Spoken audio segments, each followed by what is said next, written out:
This is your fortnightly instalment where I interview a trailblazing physiotherapist that has shaped the profession we are today. In celebrating their journey, knowledge and insights, you gain the opportunity to plan and guide your own professional journey. My name is Doug Carey and welcome to Physio+10. Welcome new and previous listeners to Physio+10. Thanks for joining us again. Special guest today on the podcast is Martin Meyer. Welcome, Martin. Hello. That's Martin. Hey, can you give us a bit of a background as to where you grew up and what your early schooling involved? So I graduated many moons ago, back in 92, went to JTC, just here in Perth, John 23rd College, and then product of the system, went straight into university, went to do physio, and then did my 4-year undergrad there, and then carried on to the sports degree, and just worked, and just like most people do, work and keep plugging away. All right, we're going to unpack that a little bit. We just skipped over about 15 years, I think. So in your family, are you like eldest, youngest, single? Where do you sit? I'm the youngest. Yeah. So there's five in my family. Dad was a geologist and mum was a teacher, English teacher. I was the youngest. I had a 5-year difference between the second child and then 7 years between the first. So I did like to think I was an accident, but I think I was the best little package that mum and dad got at the end there. So both my sisters, they're both in allied health as well. So the eldest is a speech therapist, and the second is an OT. So so the allied health line kind of just kept going with me doing physio. And I think mum and dad were pretty happy that they had all these therapies ready in the sidelines waiting for their aging. Unfortunately for them though, both my sisters are paediatric therapists and I'm a sports therapist. So it didn't quite pan out for them. But do you reckon being the youngest of such a large family had any influence on what you've done? Like, does it colour your world view? Yeah, probably. I mean, I guess I looked up to my sisters. There was quite a big age difference though. I didn't probably really connect 100% on a sort of intellectual level, I suppose, until I finally got to uni. And I think then the playing field was even between myself and my sisters, because otherwise it was almost like it's a whole lifetime, By the time my sister was, for example, 7 years older, she's in first year uni, I'm only just starting high school. So we're poles apart in terms of our interests and that sort of thing. Not to say we didn't get on. We had good relationships and we still do. But really all that evened out once I got to uni. And then we're all in the same, we're all professionals. We're all starting to be professionals, and we could all drink beer together. So that always helped as well. So that was the professional side of it, was it? Yeah, exactly. Well, you've been to physio school, you know what that was about. All right, so that was OT and speech, but what was it that got you to physio? I don't know. I was always involved in sport. So I played tennis at a relatively high level as a junior, and I played soccer as well. Not involved with physios, mind you. I don't think I was exposed to physios as a junior, but I always liked and loved sport. And then I guess when it came to looking at courses, medicine popped up, through year 11, to choose all those school courses. Medicine popped up. I mean, even bloody engineering popped up. And then physio sort of popped up. And then I thought, well, medicine and physio are probably going to be my two picks. And I didn't quite make the medicine grade. So physio was it, which suited me perfectly fine. It was great. So I guess it was just logical to stay in Perth and study at Curtin because that was only available at the time. Yeah. Again, I don't think there was any question about what I was going to do after year 12.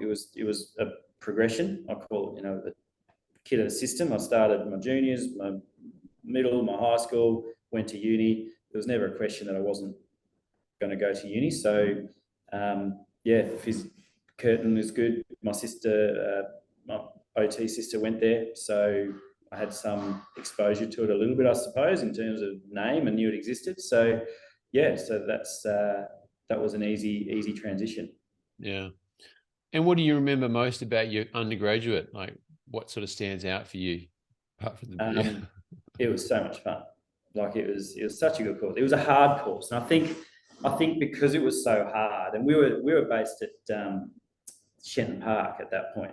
So our first year uni was at Curtin at Bentley, and it was just so big, and there were so many people everywhere, and it was great because you got to meet quite a few people. But then in second year, we sort of got shipped off to the old Royal Rehab Hospital there at Shenton Park, and it was this really small group. We were just a tiny small group of people with physios, OTs, podiatrists who were on the other side of the oval. So they were sort of ostracised from us. So that we all just like a little community. We had such a good time, and we were working, we were at uni 30, 35 hours a week, sometimes longer. And it was all those, I guess, it's that hard work and the trials, and everyone's in it together. We really bonded. So it was hard, and we worked hard, and we also played pretty hard as well. Like the O shows and the middle of the year shows and the Roto trips, and we created some massive bonds. So, and there was only, I think, how many graduated? 65 or 70 kids, or not even kids. It was a mixed age group of people graduated from my course. It's not 200, not 250, but we knew everybody really quite well. So, we bonded well with the lecturers as well. The lecturers are excellent. I'm sure that still happens nowadays, but it was a good, tight-knit community. So, and I think that still followed through. I'm sure you've probably had the same experience with your education through that system. We're all still pretty good mates, and we might not see each other for maybe 5 years until the next reunion, but you're all still really good mates, and we can all have really good memories. So yeah, I consider myself very lucky. Yeah, I think that seems to be a bit missed at uni now. We only had 45, I think, going through, so it was even smaller. But all those, the group dynamics, the relationships with the lecturers, most of them. Yeah, and only one uni. There was only one uni doing it. So yeah, again, we can start sounding like really old men now, back in my day type stuff. But it certainly, the landscape's changed. Multiple universities, lots of kids coming through. It's I'm sure the education is still priority, perhaps, but I guess it becomes a bit corporatized as well. You can, So, as a newly minted physio, what was the big thing for you? Was it getting your first paycheck, or walking out and realizing you were now a physiotherapist and not a student? Yeah, I think it was just, again, it's just that progression, isn't it? I went from junior school to high school to university. I finished university, and it's now time to get a job. So I did get a job, and I was always, I made sure as I went through uni that I was doing all the right things in terms of experiences and trying to load up my CV, I guess, in a sense, to get the best job that I could get. And I mean, I think I did. I was lucky enough, back in the days, Lifecare had these what they called, not scholarships, but they had these new grad programs, and myself and another physio were lucky enough to get picked for that. And that was great because, again, we got exposed at that time. Lifecare was a pretty big entity and had some top quality physios, and I managed to work in one of the bigger clinics here in Perth, and with a big sporting angle, with some really good physios who mentored me through that time. And I was able to get on board that. And so I was stoked. I was stoked to be able to have a really great job. I was finally getting paid decent money. Although as with physios, mate, money wasn't really my main concern. Most physios tend to do it because they just love it, and that's certainly where I was at. And I had a plum job, and I had good people, and it was just continuing that progression for me to be able to just keep going with what I was doing. Did you sort of have specific goals that you were chasing at this stage? Like, as a new grad, you got into your sort of apprenticeship type program, but did you have a specific goal in mind in the first 5 years, or were you just legging it? No, I think I was I always had goals. I don't think I'd ever written them down. I'm not one of those people that's, writes down my goals, and I'm not super organized, if I had to be honest. But inside of my head, which I can store a lot of stuff actually, my goals were there. So I wanted to, obviously try and learn as much as I could, be involved. I was involved with sporting clubs, for example, from first year uni. So I wanted to keep doing that. And my goal was always to work at, to get to that peak of sports physio, I suppose, and keep learning as much as I could. So I made sure I was involved with sporting clubs, and soccer was primarily the main sport in those earlier days. And then that progressed on to rugby sort of over the years after that. So yeah, I think I've always got goals. I think everyone's always got goals. I'm not sure sometimes they realise that they have goals, but I definitely had a plan to what I wanted to achieve. I wasn't sure the exact path it was going to take, but I just made sure I could do what I needed to do to try and get there. Yeah, so the plan essentially was sports. Did you ever think Musk, or did you sort of think of them blended together? How did you come to make that decision to then go and do post-grad in sports? I think the sports always, to me, seemed to be a little bit more glamorous when I was slightly more younger and slightly more naive. Because, it's the idea of traveling with sports teams, and it is, don't get me wrong, it's bloody good. It's great. It's good fun, and you are working with elite athletes, and you're working with, in my mind, still a little bit now, but certainly at that time was creme de la creme. If I can work with elite athletes and try and get them back and running, then that, to me, again, is part of that highest level of what I want to be doing. So yeah, Musk never really came into it. Again, in where the clinic I was working, we sort of had a Musk side of a clinic, and we had a sports side of a clinic, and I was always working kind of between the two, but I always enjoyed the sports guys probably a little bit more. Nothing against the physio that I was working with on the other side of the clinic, because he was a champion and taught me a lot. But certainly the interest I had was with the athletic population and understanding. I love the human body, the mechanics and how it works and how it functions has always sort of intrigued me, and has always kept me wanting to know more, and amazes the human body, how it functions. So being involved in that process of nurturing an injury to full recovery was always super interesting for me. Were you still working at Life Care at this stage, or did you move to a different clinic when you're doing your post-grad? Post-grad, well, I actually was lucky. I didn't have to work during my post-grad. I just took that year off, and I had a long-lost auntie who left me a bit of money. So I was quite lucky that I could concentrate entirely on my study. But it was, I can't even remember. I was at Life Care for about 4 years probably, and then just did a couple of odd little clinics. Worked in smaller sort of clinics shortly after my mask, and then we went to Canada. So I went off to Canada in 2002, so not long after my my postgrad. So, and that's that was another level of just learning and being in a different culture. And I worked in a big sport clinic there as well in Calgary, and we were there for a couple of years actually. And that's where I learned all my dry needling stuff, and they were right into it at that point. It's called the IMS, intermuscular stimulation. So I was able to learn all that stuff. Yeah, stuff. Vancouver Island. Yeah. And that was so interesting, because I think when I left, needling and acupuncture was kind of just starting to evolve. So that was in the 2000s, like early 2000, 2001. Certainly from my point of view, there was a few clinicians that were doing it, and I always really, really wanted to do it, because I just thought it's going to be so useful in so many, I guess, pathologies that I was treating at the time. And then when I went to Canada, it was rampant. Everybody was doing it, and there was this gun course, and then so I jumped on board of that, and it was great. Totally changed the way I was treating at that time, and then when we came back, it had exploded here in Australia as well. I'm sure you know a lot more about all that than I do. So Canada was a terrific experience for me. It was again heaps of fun. Canadians love Australians and Australians love Canadians. So it was, it was such a good time. Would that have been at Calgary Sports Medicine Clinic? Is that the one you're at?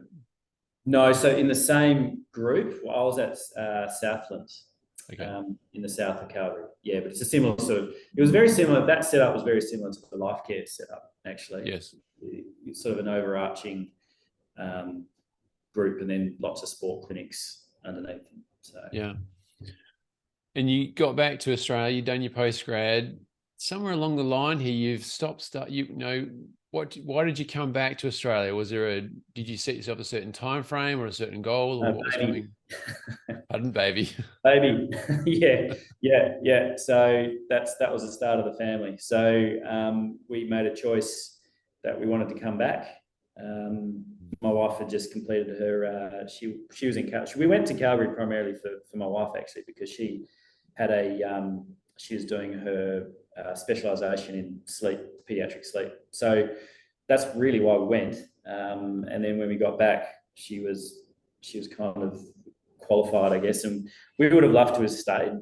But we made the decision that with a child, without any family support, without that support network, it would have been a hell of a lot tougher. So we made the choice to come home, and then that was kind of the next phase of what I got up to. I got involved in rugby, and I worked with a good sports doc in Dale and Cullen there for a couple of years, and she was right involved with her rugby, and that sort of got me really involved in the local rugby scene, first grade rugby, and then with a stepping stone, again, with that view to be able to try and get into the new pro rugby team in the Western Force that was starting there.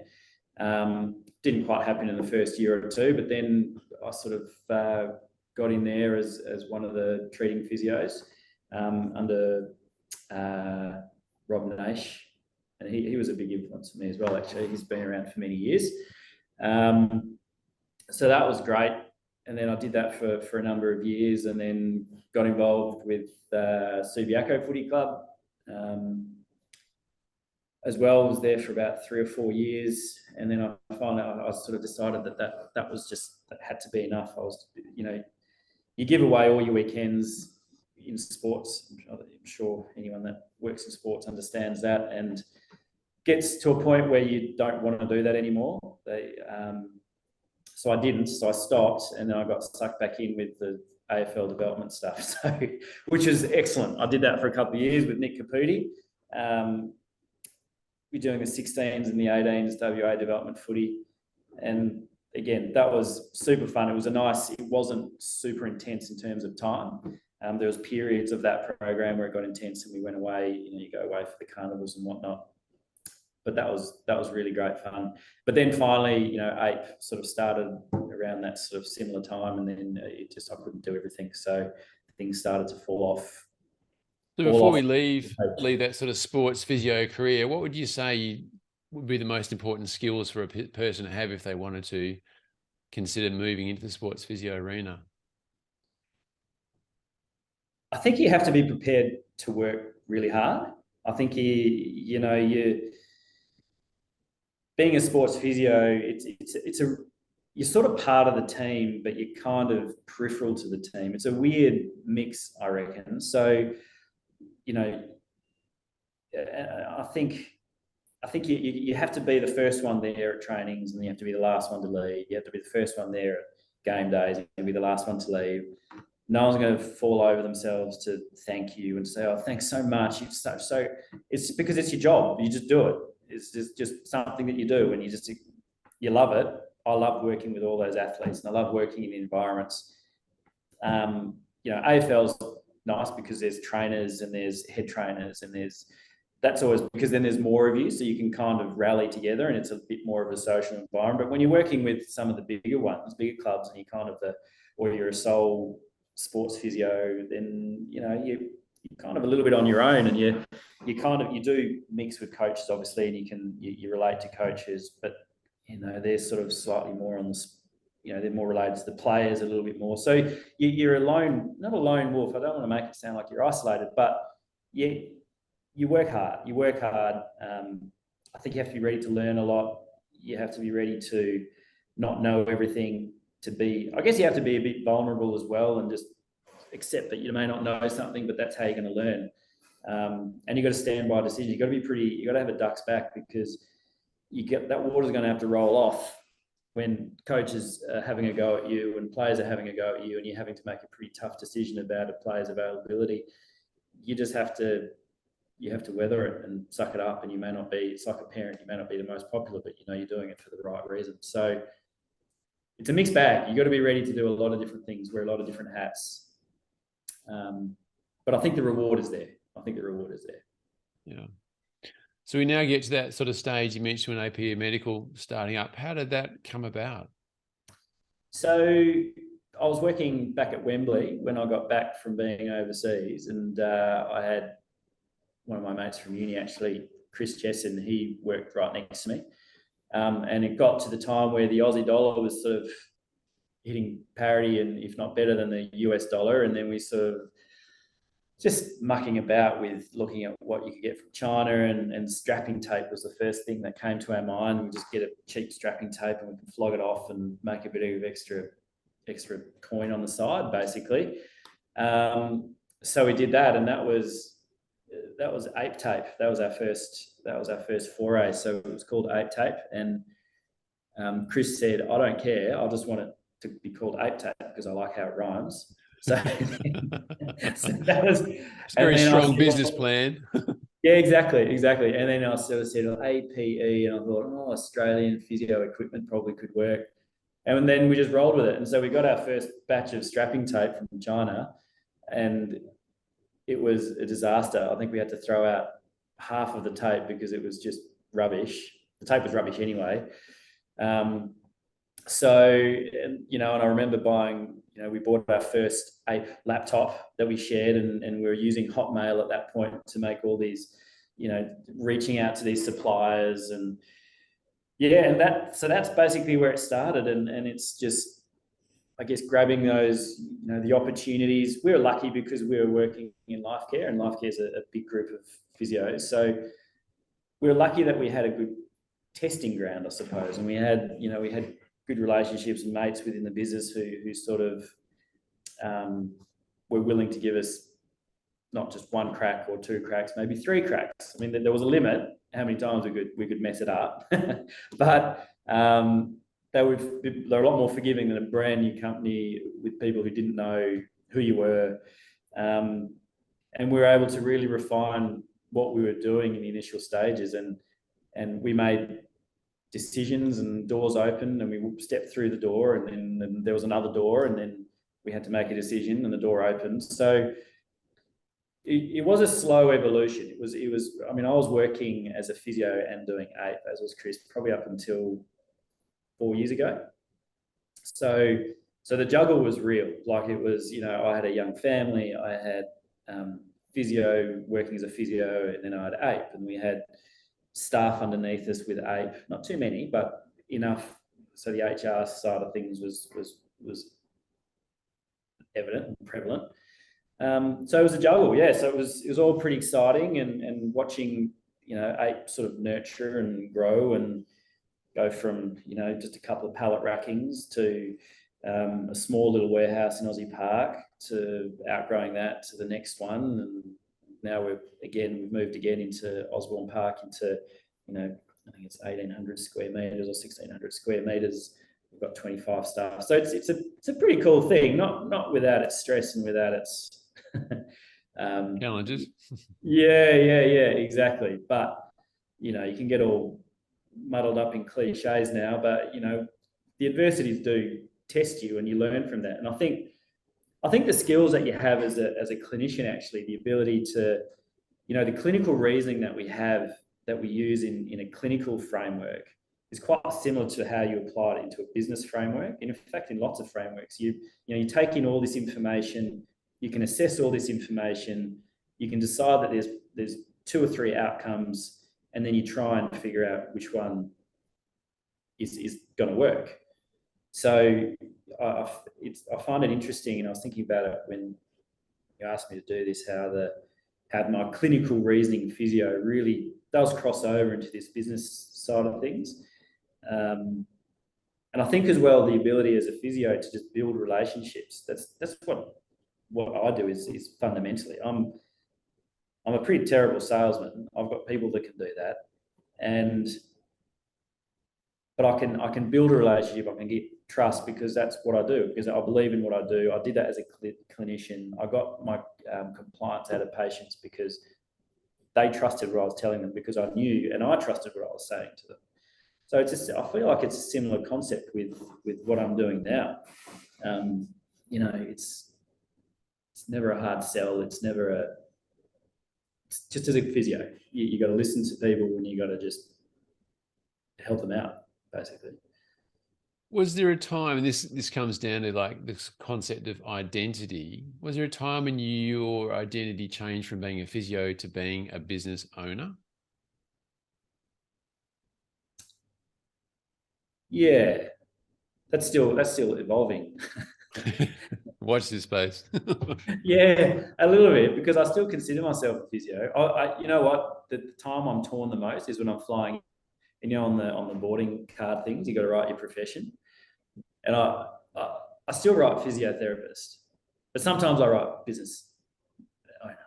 Yeah, that was my question, because I know with private practice clinicians, like if you talk to, let's just put the word guru, like Paul Wright and Nick Schuster and these sorts of guys that promote the business aspect of a physio clinic, they say one of the most challenging things for the physio who graduates so-called from being a physio to being a business owner and running other physios is they almost have to make that mental leap of not being a physio, but they need to become a business owner, because it's a different mentality, it's a different framework from which they look at and how they work. And I wondered if that was the same for you, whether you perceived yourself as one or as the other. Yeah, I can definitely see as a physio it would be tricky, because you're still sort of in the physio business, so your still main aim is to help people. And to really get them back functioning. So I think as junior physios and even as normal physios, and I see it all the time, physios within their clinics, they're afraid to commercialize things a little bit. They're afraid to be open that, this is my profession. This is how I make my income. And there's nothing wrong with that, because I'm offering a very good solution to people's problems, and that they need me, and I can help that. I shouldn't feel bad that I'm now being able to earn my worth from that. For me personally, going over to this sort of a business, it is a selling business. So I don't feel like I'm selling my soul in that sense, because that's what it is. It's a business thing. I still think that in this business, I still look at it that we're offering people solutions, and we're a good option for people. And we do things better than other people for X, Y, and Z. But I'm not conflicted by it, because that's that business. But if I was a physio and I did go into business, even when, if one of my guys says to me, this physio wants to sell stuff, I'll easily say, yeah, they just need to sell it at $10 and they can make their money back, and they don't lose money. They can make an extra couple of dollars. They're helping the patient. It's a win-win for everybody.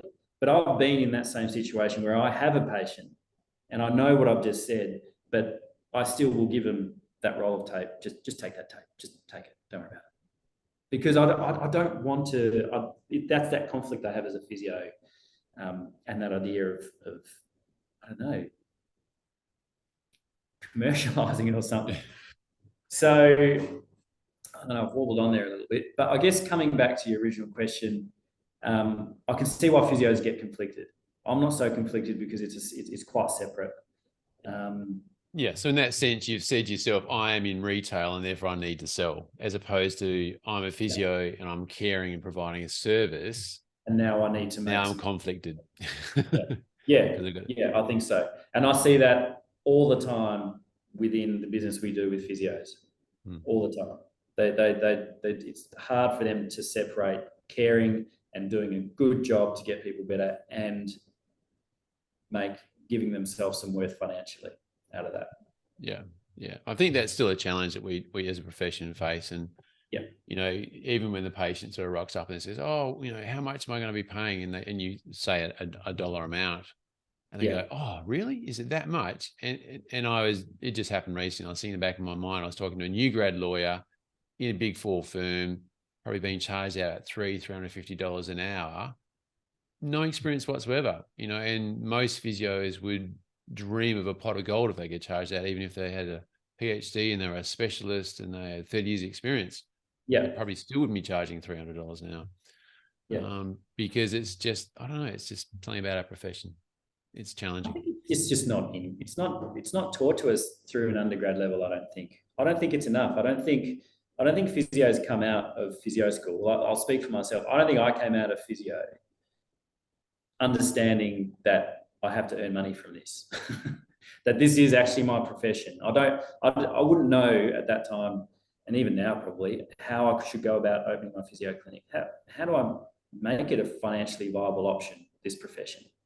Yeah. You know, and it continues through, you know, through, as a sports physio specifically, the lowest bidder gets the job.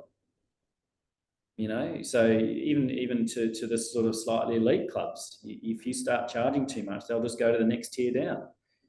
So it perpetuates through all those channels. And if, again, I don't want to compare, but chiropractic school is it's almost the other way around. By the time they leave chiropractic school, they know how much their clinic's going to cost to open. They know how many patients they need to see to be able to make it a financially viable situation.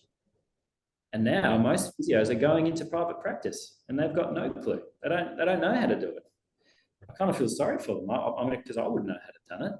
But I guess it's trial and error. You learn from your mistakes. We've all done it. It's just hopefully it won't cost you too much. Too many arms and legs. Hey, what would you say is the hardest lesson you've learned as a physiotherapist? And then I'll ask you the same question as a business owner. Hardest lesson as a physio. Oh, that's a good question. Hardest lesson as a physio is probably, no, I don't know. I'm not sure, Doug. Because there's so many lessons. All right, you can pick one or two. I reckon it's just being, I think I can tell you the moral is just being respectful and knowing your place. I think that's probably the moral of the lesson.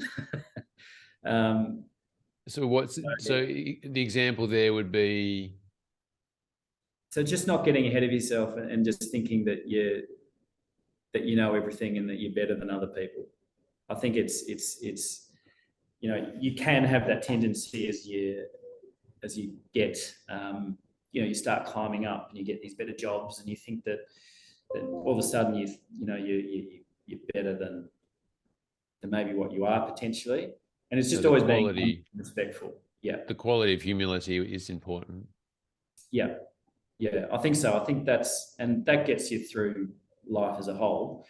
You know, make sure you listen. I think listening is the other big one as well. I've certainly been caught out where I just don't actually listen to what people have told me, thinking that I know everything. I've already got it. I've got this. Don't worry about that. Which, you know, it turns out that I didn't get it, and that can be because of a patient, me not listening to a patient. I'm sure everyone's had that. I just haven't quite listened to their story, and I've intervened and I've made them worse because I didn't 100% listen and I'd formed my construct and I was off. To business side, it's the same sort of thing. Not listening to the people around you, just thinking you know everything. Well, you don't. You don't know everything. So be confident, but be humble and be willing to listen. Yeah. Yeah, I'm just reading it's probably a bit relevant, but Rick Charlesworth's book, The Coach, written 2001, just after they had the Sydney Olympics 2000 with the hockey roos. Yeah. And he was sort of talking about arrogance, like some athletes are thought as being arrogance, but he said, you got to be very careful, because he doesn't like the concept of arrogance. But, you know, people that are strong of character, convicted,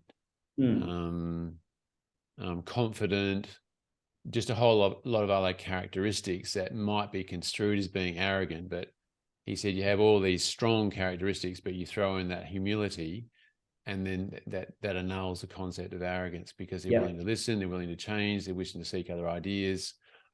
They know they're good. I mean, and they are, you know, they're elite athletes, but they're still willing to listen and understand and learn from other people. He said it was a good balancing point. What about in business? Like, as you said, you came out of physio with no idea how to run a physio practice, let alone a business with 25 staff. So what skills have you had to actually pick up to be able to do that? So many. It's not a black white. It's not like I didn't know it and now I know it.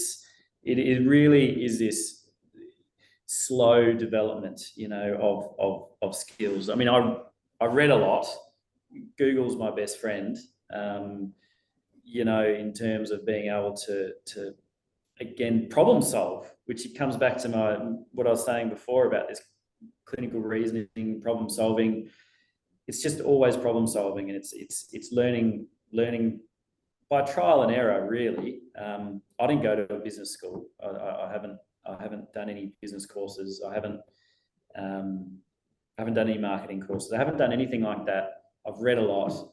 I can understand information that comes to me, and I can, with my skill sets that I think I've learned over the years as a clinician, I can unbox all that information and repackage it so I understand it, and then I can apply it in this situation. So,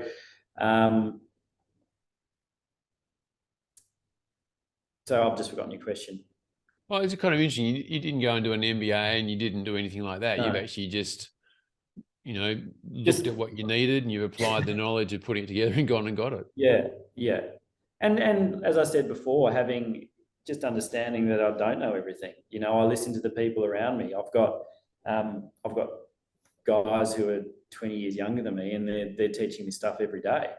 I've got, you know, competitors who we get on with. It's a weird industry that I'm in, but we're all sort of competing, but we can talk to each other and we can listen to each other and we can get information of each other. So I've got people in the industry who I can ask questions of, and I'll mooch them for as much information as I can get for what I need.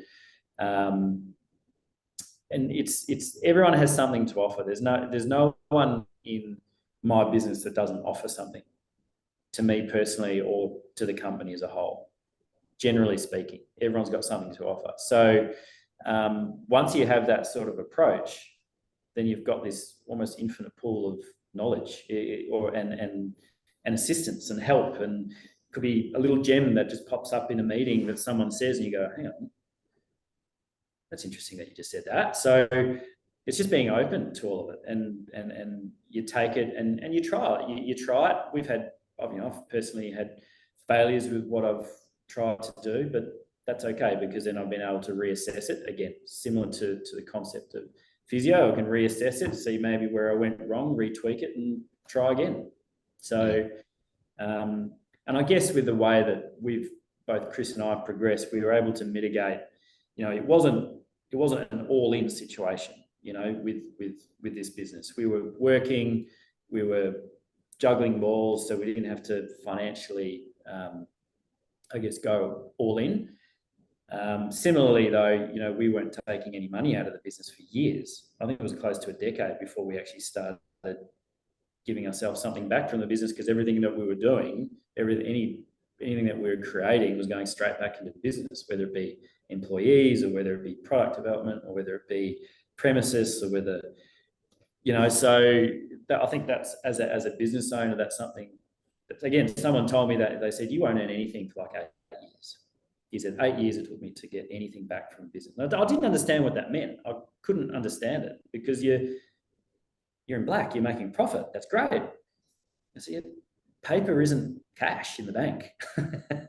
So that's probably, actually thinking about that, that's probably one of the biggest lessons that I've probably had to learn, is that, you know, you got to be ready for the long haul if you're going to go into a business. And I think physio business is just the same. It's a little less product based, so there's a little less outlay. It's more human based. But you got to be prepared that it's, you know, you're going to have to take time. It's going to be take time for you to get the financial reward. But once you get that, if you're actually in a situation to get that financial reward, it's going to be well worth it, I think.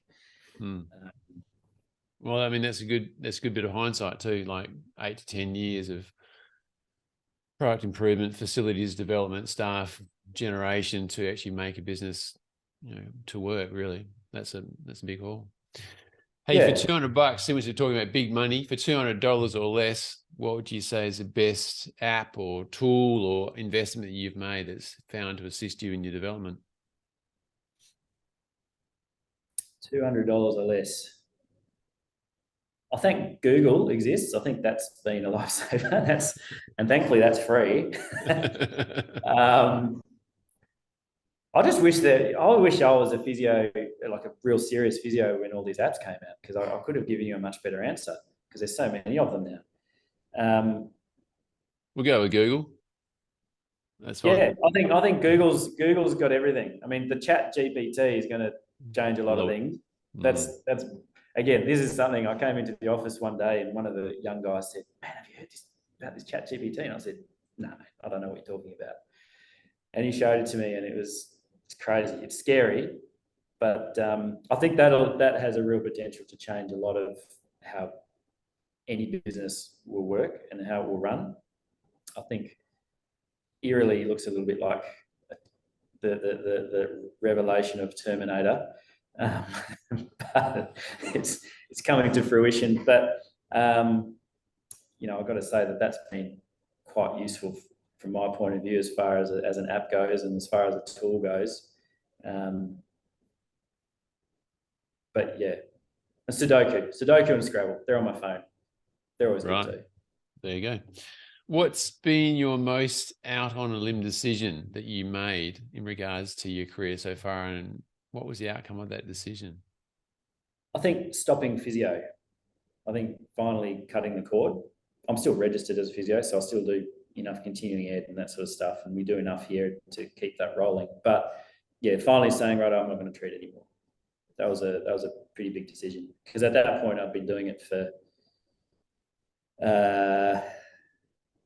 17 years or something, maybe longer, 1896 to close to 20 years, over 20 years actually. So that was a big decision. Yeah, just to say, righto, I'm not going to work on Monday morning and I'm not being a physio. And it's been good. It's been great, because while I was juggling everything, I wasn't doing anything kind of really well. I wasn't really treating well. I wasn't really running the business well. You know, we're a 50-50 household. You know, my wife works pretty much full time, as do I. So I wasn't really doing that well. So it was, in one sense, it was an easy decision, but it was a very tough one, because that's kind of, like you said before, I'm a physio. So, and now I'm not. So that was the biggest one. But I am, but I'm not. Still sound like you're conflicted in that area as well. Yeah. What three professional things stand out for you in your career? I guess this spans two concepts, either as a physio or as a business owner. Three professional highlights, did you say? Yeah. I think getting that gig with the Western Force back years ago, I thought that was, because that was my first that was the first pro team that I got involved with. Now, I guess that was the sort of top of the ladder that I wanted to get to. So I kind of realised that ambition, and I was in it. I was in amongst it. So that was right up there. I think obviously with, you know, from a business side of things with APE, it's just that's just like a rolling ball, because it's just, there's a real sense of satisfaction and pride that you're building something that is working, like with any business. So I think that's an ongoing thing, and I'm really proud that's definitely a professional highlight with where that's going right now. That can change. Don't get me wrong. We can, I can leave this meeting in this chat right now, and there's a, storm waiting for me outside. But it's that takes a lot of gives us a lot of pride for where that's going and what we're doing and the people that we've got and how we're managing all that. So that's pretty cool. And a third one professionally, I think again it's sort of being involved with that high elite stuff with Subi and being involved down at Subiaco for 4 years I think it was. There was a couple of premierships, being in that type group of guys. I reckon that'd be the three. Yeah. If you could go back and have a chat with your younger self, are there any bits of advice that you'd like to convey that you know you'd like to pass on now, knowing what you know?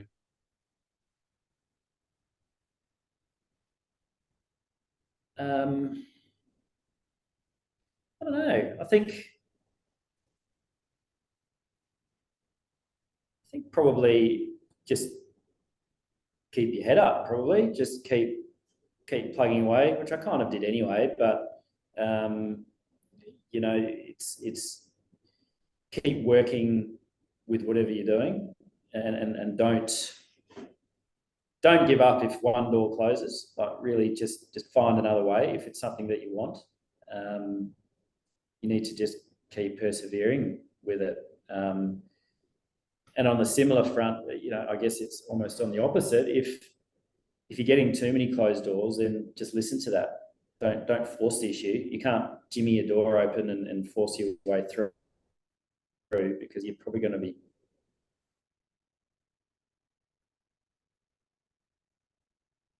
pushing it uphill there at that point. So it's kind of two contradictions, I guess, in one sense. But you got to listen to what's around you, listen to what's happening around you, and roll with it. I think it's probably loosely what I'd like to have known as a kid. And don't stop playing sport, because when I went to uni, I stopped all my sport, which was, I got caught up in uni and all the rest of it. I probably should have kept doing a bit more sport, but I'm back now. I'm just a lot slower. Well, that happens with experience, I think. We'll put it that way. Looking forward, where that's right. Yeah, we won't mention the word age. We'll just say experience. Looking forward, where do you sort of see you want to be going? Where do you see yourself in the next few years? Probably here, mate. I reckon. Just at Guthrie Street, Osmond Park. Yeah, probably. Look, I think probably doing a similar thing. I'm my wife and I talk about this all the time. Neither of us are going to be the retiring types. I don't think, a weekend of doing nothing in our house just does not happen. One of us is doing something related to work. So, and I can't see that changing even as we go on. I guess my aim is to build the best team that I can have here, and that can and bring in as many good people here that can keep just doing what it's doing and growing and making sure that we don't lose what we currently are. I don't want to be just like everybody else as far as a business goes. We want it to be different, and I think we still do that. So I guess in 5 years' time, I want to make sure that we're still doing that, but we're still growing and we're still developing as a business, and we're still bringing good people in here and giving them opportunities to develop themselves, and win-win. I hope in 5 years' time everybody's winning. I hope I'm winning. I hope the people we've employed are winning. I hope APE's winning. And I hope the people that we serve and our customers and everything are winning as well. So everyone's a winner, baby, I think is kind of where I want to be at in 5 years' time. And we'll see what happens. Yeah. And look, just stepping outside, I know you go on business now and you're probably not so focused physio, but you do have your fingers in many physio clinics and talking to owners and I guess their laments. what would you say you'd like to see the physiotherapy profession doing itself over the next few years?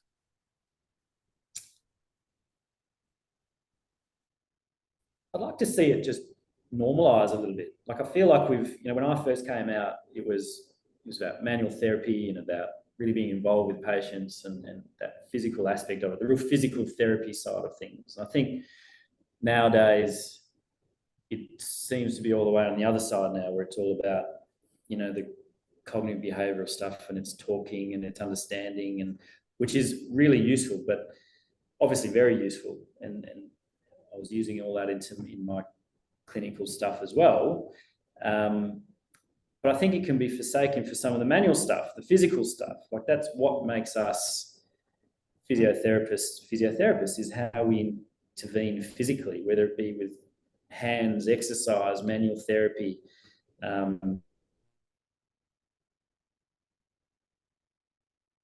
just feel we've swung too far away from that, and I don't really agree with that.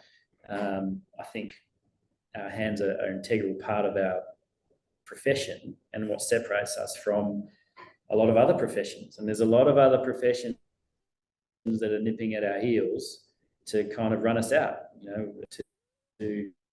massage therapists are doing the massage part, like chiropractors are doing the chiropractic stuff. Exercise physiologists are taking over the exercise side of stuff. Clinical psychs can take over the psych side of stuff. So where are we as a physio? I mean, it's like a deconstructed sandwich almost, physio. Like we need to bring it back together. I don't exactly know how to do that, but I know we need to work harder perhaps. Is it the undergrad level? I don't know if we need to make sure that we're able to do all of that and not have too many side fence sitters who are just dragging it all one way. I don't know. I reckon the unis might need to just step up their game a little bit on the sports side of things as well. It's scary how many physios come out of uni and don't know how to strap an ankle. Like it's crazy, and that's our bread and butter. If the community knows or has the understanding that physios work in sports and they strap and they look after first aid and they look after sporting clubs. That's kind of the main association I think community has with physios, and they can't do it. They go into work into sports clubs and they don't know how to do it. It's crazy. And yet you have exercise, the ex-phys and the ex-scientists, they're doing strapping and stuff in their course and they're coming out able to do it. So anyway, you're going to get me on my soapbox, but I'd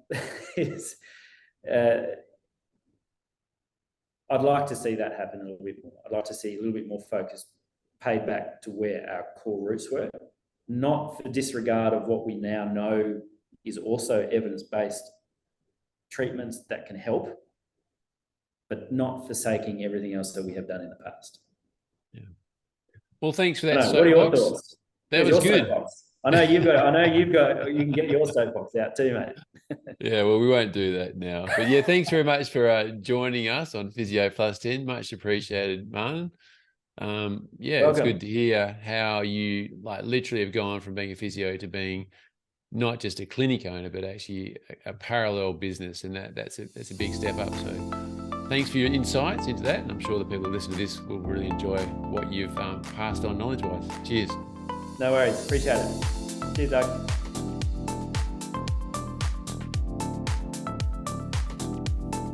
Thanks so much for listening to this episode of Physio+10, in which I trust you gained some valuable insights. It'd be awesome if you could leave your 2 cents worth as a review or rating of this podcast, and I look forward to sharing the story of another trailblazing physiotherapist with you in 2 weeks' time. Stay safe